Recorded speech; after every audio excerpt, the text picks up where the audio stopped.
This is Community Forum, a community service of CAN TV. I'm Juan Carlos Fernandez. Chicago is home to many art celebrations, and now some passionate art lovers are hoping to make the Windy City a center of puppetry. Today our guests are from Chicago International Puppet Theater Festival, which will be held in our city during January. Blair Thomas is the festival's founder and artistic director, and Taylor Bibat is a puppet artist. Welcome to both of you. Hi. Hi. Thanks, Juan Carlos. Well, thanks for coming out today. De nada. This is our first program talking about puppets here. So, Blair, you are the founder of this festival, and you've been in puppetry for quite a long time. And Taylor, sorry. Thanks so much. Your name kind of threw me off. Your last name, actually. But let's talk about how both of you got into this art. Let's start with you, Blair. Well, when I was young, I grew up in a small town in Alabama, and there wasn't a movie theater or much of anything to do. And my sister and I got into our heads that we'd take our Raggedy Ann dolls and tie strings to our fingers and to the arms and heads and legs and sit in the windowsill. And I maybe only did that once, but somehow that was in my mind, the birth of that I could maybe be a marionettist. And I don't think I'd even seen a puppet show, but I just had this idea of a puppet show. How old were you? I was it was in fourth grade, fourth grade, so 9 years old or so. And then I got some store-bought puppets, and for Christmas and birthdays, and then I just started to make puppet shows, and I got very elaborate with it, and very interested in building puppet stages and making shows and making sets and touring in schools and churches and the like. And I did that until I got to high school. Then I felt like it was a silly thing that I should set aside, and so I did. You did set it aside. And I got involved in the Actors Theater from there. So then I was like the sophisticated theater, and did that through high school a little bit, and then in college I studied theater, and I didn't really think too much about puppetry. And then when I was in Chicago, I came here to be a director in the Chicago Theater in 1985, and worked at a couple places and got to direct some shows and be an assistant director and whatnot. And then I got a chance to make a work in a evening that was of new work, and I thought I'd like to try to make a puppet show. That would be interesting. And so I got a balloon, I inflated it and covered it with flour, paper mache, and made this head, stuck it in a box, and made a show. And it was a very exciting experience. I didn't really know anything about what I was doing, and the Chicago community, in the theater community, didn't have puppetry as part of the vocabulary. There was definitely puppeteers making work, and there had been work happening in Chicago, but I didn't know about it. And so through ignorance, it founded the Red Moon Theater, which was a company that still is going today, but it was sort of based in puppetry as its primary language. And then I got the chance to just figure it out on the job. You say ignorance, but do you think it was those seeds that you had sown as a child that just kind of found their way back?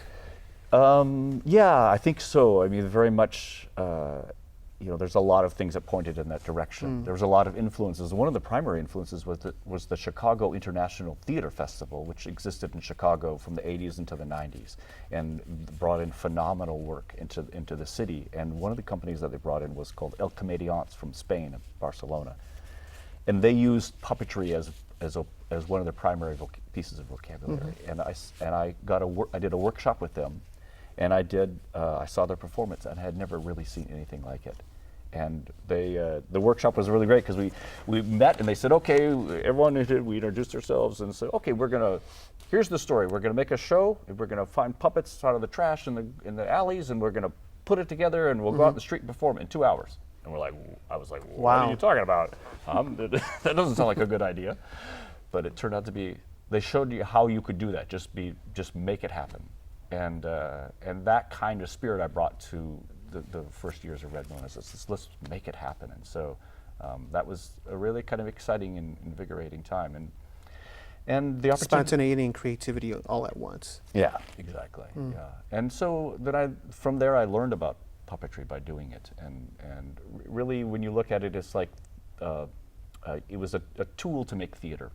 And so it became a language in the theater. And so puppetry is traditionally considered an art form for children, in so That's many what I ways. thought. When I was reading and researching about your work, I was thinking Right. This isn't just for children, even though that was the first thing I thought. Right.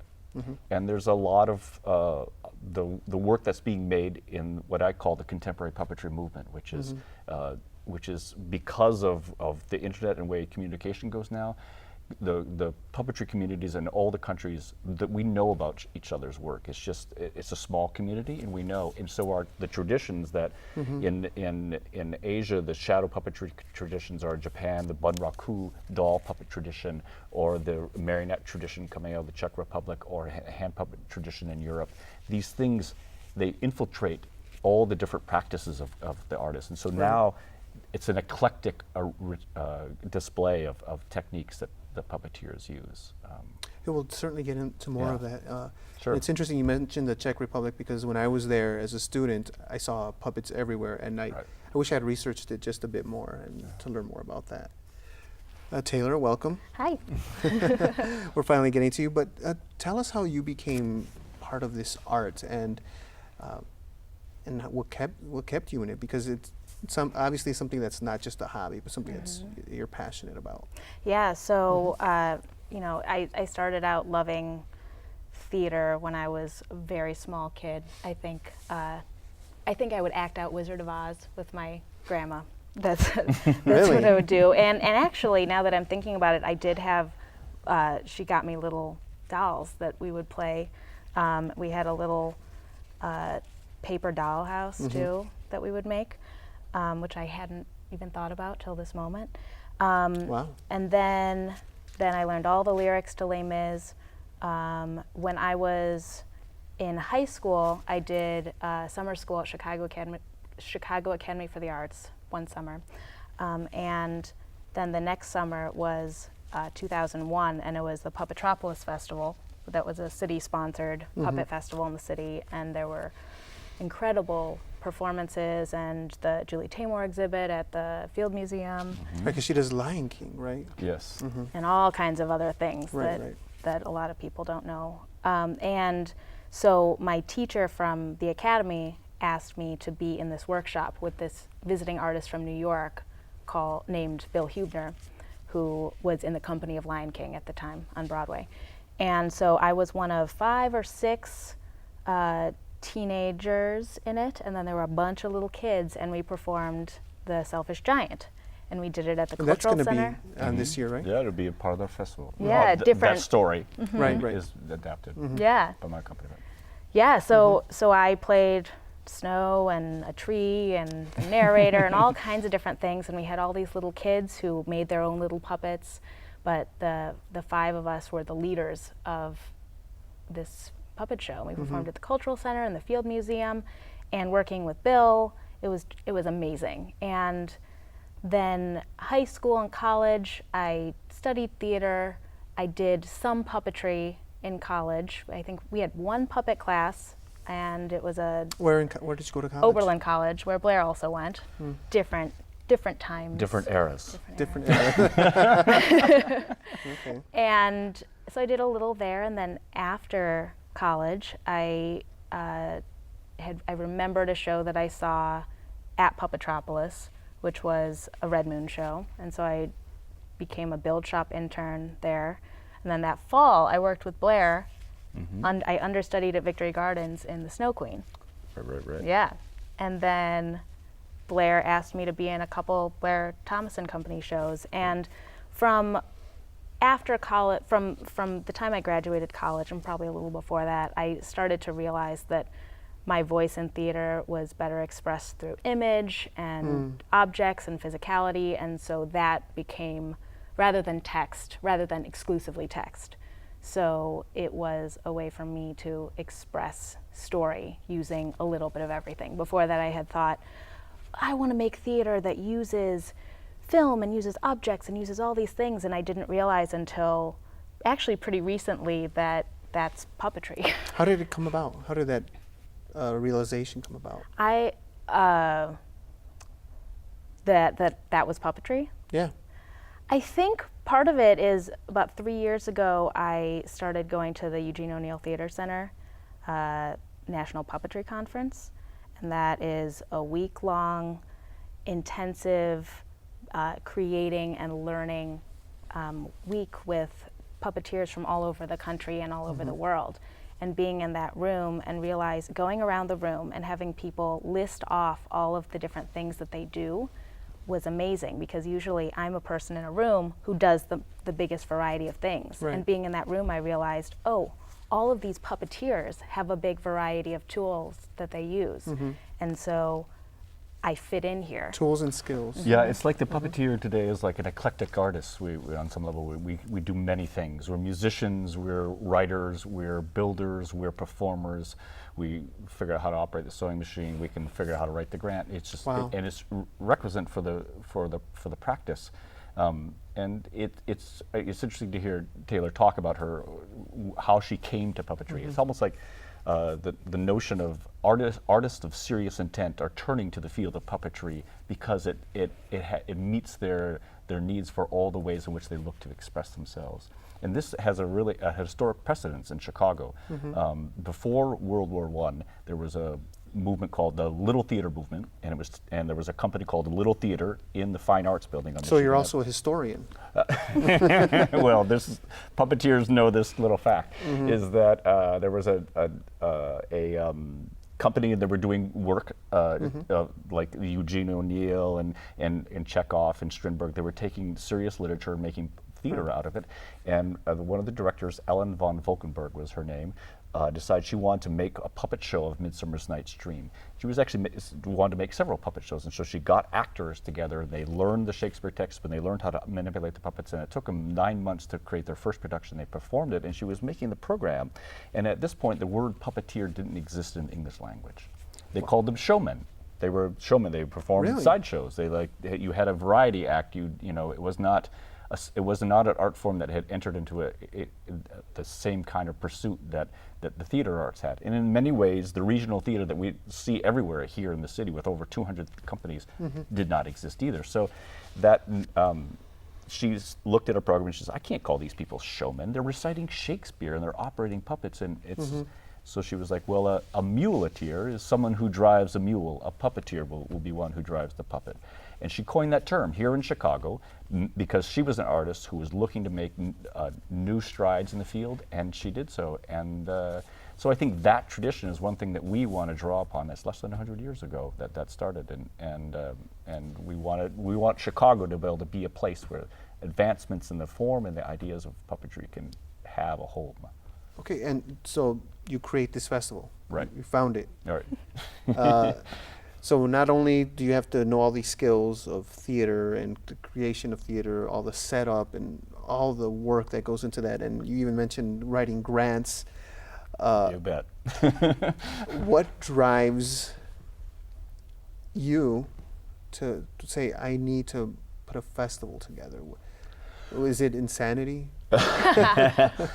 Actually, or just no, or not at combined all. with passion? Yeah, it's less insanity because it's when I want to make a puppet or a puppet stage or something, I have my studio kind of supplied with material, so I can just move in, walk in the studio and just like start building. I don't have to I got to order X and Y and Z. And in truth, I look around Chicago and the venues that we're working with for the festival, they already have puppetry as part of their agenda. Chicago Shakespeare has already presented puppetry. MCA presents puppetry. The Field Museum has it in their collections. Same with the Art Institute. Many of these institutions, puppetry is part of the vocabulary. I just went to them and said, let's start a puppet festival. And they all just said, yes. There was no hesitation. They said, we are on board. And within a short period of time, we had put together over a dozen Chicago presenters who were all willing to. And so the festival sort of exists. What we're doing is we're just saying, let's all make it happen at the same time and call it a festival. And so that becomes a unique festival because so this is the second year? Or? This will be our first year for the festival. But there's been some talk about it for some time now. Yeah, well, we've been working for over a year on preparing it, but there is no city in the States that hosts a major international puppet theater festival at all. And Europe, you're tripping over festivals. There's so many of them. I mean, it's astounding. You go to a little town and the festival looks like the programming at the Museum of Contemporary Art. I can't believe what's going on over here. And Where in Europe have you been? like in Spain is what I was thinking, for example. You know, both in Italy and Slovenia, I've seen that as well. And so the last major festival in the U.S. was the Henson Festival, sponsored by Jim Henson's company, put together a festival. Well, the Henson's foundation, which is associated with it, put together the festival. For 10 years they ran it, but they were shouldering the burden of it. And it's a formidable thing to run a festival. So we look to make one that the city of Chicago collaboratively, actually not the city of Chicago proper, but the presenters and the artists in the city are all coming together to make it happen, and that is highly unique. And not the government of the city. Right. Not the government of the city per se. They are participating on some level with presentations at the Cultural Center, but it's really it's kind of a grassroots effort by all these major presenters: the Art Institute, the Field Museum, the Logan Center down in Hyde Park, Lynx Hall up on the north side, the Neo-Futurarium, Free Street Chicago, and Chicago Children's Theater, and Department of Cultural Affairs, the Chicago Humanities Festival at Adventure Stage, and the Museum of Contemporary Art, as I mentioned, Chicago Shakes, are all coming together to make this happen. That's awesome. And you brought in a trailer today for the festival. Tell me about the trailer, and then we'll take a look at it. Sure. It's very short clips of the work to give you a sense of of the kind of visual language that puppet theater uses now, and it's something you've probably never seen before. In truth, if you haven't seen much theater or much puppetry that's being practiced today, and it's companies from France and from Canada and from England and from Chicago and from different places in the U.S. as well. That's awesome. Let's take a look now. Sure.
That was great.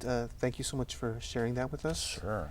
Tell me more about these companies from Chicago that will be participating, please. Well, there are several companies that are being presented in the festival, and one of the main places that they're happening at is Lynx Hall, and that's Taylor's main project that she's working with Mike Oleon to curate a collection of Chicago artists that are happening over the 10-day period of the festival in January. Yeah. So tell me about that, please. So we have programming going on from Saturday to Saturday, and I have a little cheat sheet because we have a lot. We are really trying to showcase the Chicago talent through Lynx Hall, or presenting at Lynx Hall. So we have the Noah Jennings Puppet Company, Dave Herzog's Marionettes and the Dunworth Puppets, Jessica Simon, Sea Beast, Lacey Campbell, Cynthia Von Orthal, Rough House, Vanessa Vayer, Meredith Miller, Joe Mazza, the Joshua Show, which is coming in from Brooklyn, but it originated at Lynx Hall. Oh, really?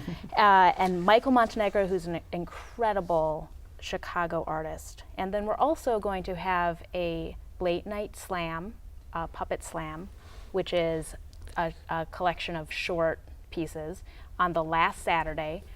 And we are inviting all of the presenters. They don't know this yet. I'm not sure. Maybe they do, maybe they don't. Now they'll Here's know. your invitation. So all of the presenters to invite their artists to present short form, riskier, brand new stuff, whatever they want to present. For adults? For adults, yes. Okay, what time will that be? It will be at 10:30. 10:30 till? Who Till knows? midnight. Yeah, probably about midnight. But so it's interesting. We have That about 3/4 of the work is geared towards adult audience. That doesn't mean that children can't see it and watch it. But then there is a portion of the work for the festival specifically for young audiences. My company, Blair Thomas and Company, is presenting The Selfish Giant through the Chicago Children's Theater, who's presenting us in the festival, but that's as an example, a piece that can be seen. At the Art Institute and the Field Museum both have, on the first Saturday of the festival, they have puppetry days at their museums that include performances and interactive opportunities and throughout the day at their venues. And the Logan Center on the second weekend, there's a similar kind of family event of happening. So on the weekends, for sure, there's a lot of possibilities for people to bring their families and their kids and get some exposure to puppetry. Yeah, at Lynx we have the first Saturday, the first Sunday, and the second Saturday at 1 p.m. All those days we have kids programming or family programming because anybody would love these shows. Saturday we have the Noah Gen X Puppet Company is presenting Snorf, which is a monthly show that they have. I'm actually in that company as well. Snorf. Snorf. It's a character, right? Or Well, Snorf stands for the Saturday Afternoon Monster and Piggy / Comedy Variety Show. It stands for that. Trust me.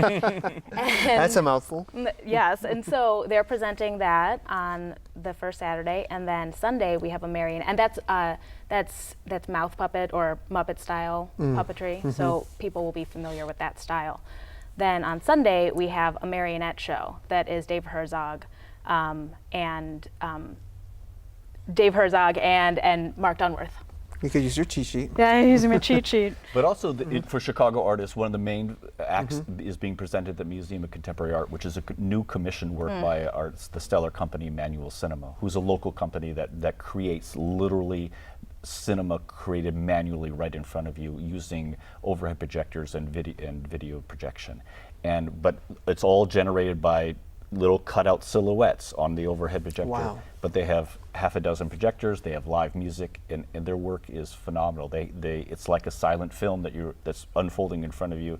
They just returned from a tour in Iran as the only U.S. representative, and they're a great company. We're so excited that they are premiering their newest work at the festival. Yeah, if you want to see something that is incredibly creative and incredibly disciplined, go see Manual Cinema.